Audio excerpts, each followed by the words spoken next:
Hammaga salom, kanalim a'zolari. Bugundan boshlab bu kanalni shaxsan o'zim ishlatganligim uchun bugun sizlarga o'zim haqimda qisqacha aytib bermoqchiman. Ismim Jasmina.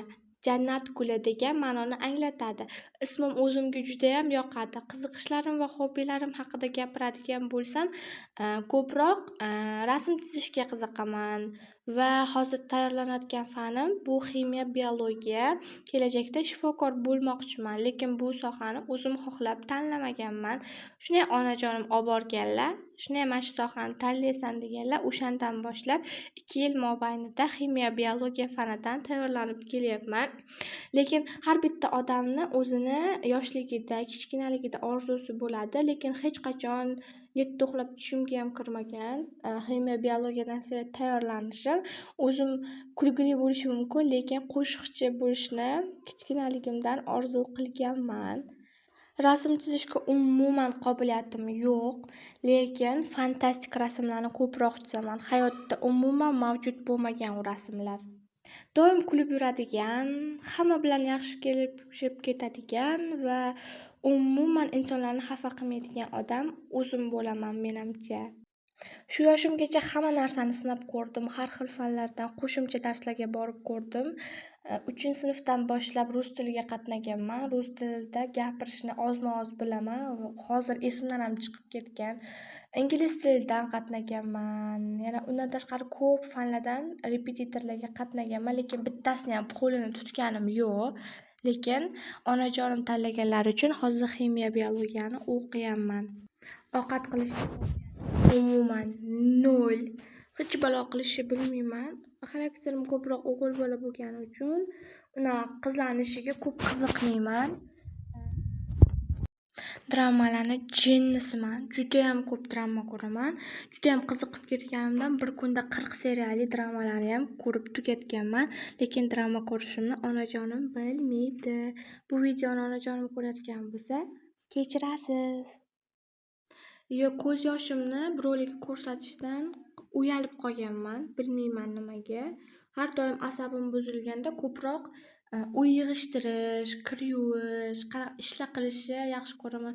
Chunki hamma alamimni o'sha narsadan olaman. Doim hech kimga bildirmasdan yig'layman. Umuman odamlarni oldida yig'lashni to'xtatganman. Buni katta sababi bor, lekin bu sababni sizlarga ayta olmayman. Har doim o'zim uchun qiyinchilik tug'diradigan ishlarni qilishdan bosh tortaman. U ishni oldin qilganmanmi, yo'qmanmi, umuman qizig'i yo'q. Qilgim kelmadimi, o'sha ishni umuman qilmayman va ko'p mana shuni ustidan onajonim bilan urushib qolamiz, lekin baribir kechiraveradilar. Keyin har xil she'rlarni ma'noli o'qishga ham qiziqaman. Agar kanalimni oxirigacha kuzatsanglar, sizlarga chiroyli she'rlar ham qo'yib borishga harakat qilaman. Kanalda asosan vaynlar qo'yib bormoqchiman. Hali qanaqa vaynlar uni o'ylab ko'rganim yo'q, lekin ko'p taqlidlar qo'yaman.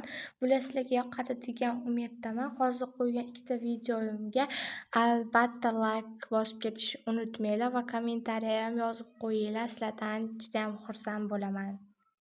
Har doim gapirish usulim yoki gapirishim kayfiyatimga qarab o'zgaradi. Ertalab yaxshi kayfiyatda tursam, butun kun davomida har doim yaxshi kayfiyatda yuraman. Lekin agar kayfiyatim yomon bo'lsa, вообще umuman gapirgandan uzib oladigan gaplarni ko'p gapiraman. O'g'il bola bilan yurganim uchun sal qo'polroqman.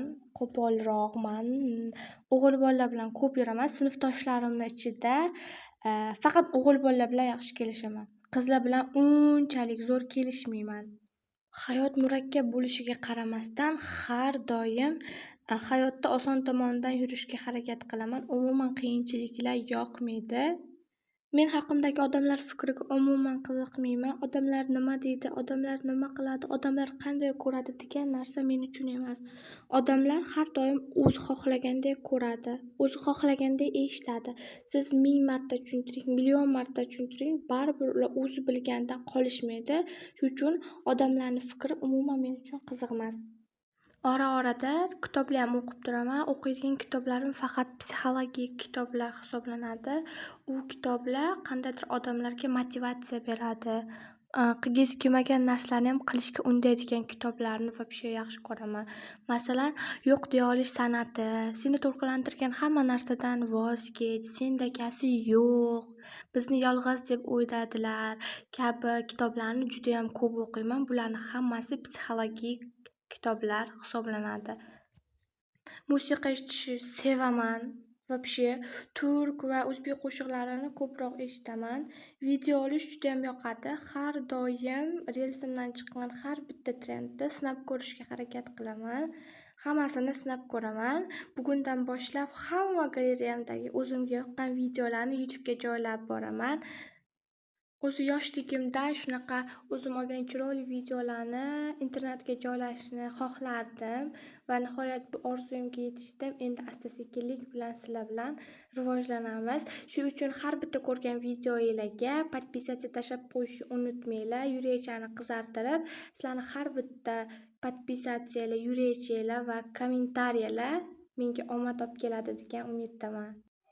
Meni podдержка qilayotganlar uchun, har bitta kommentariyalar uchun sizlarga juda ham kattakon rahmat. Sizlarni yaxshi ko'raman. Sog' bo'linglar.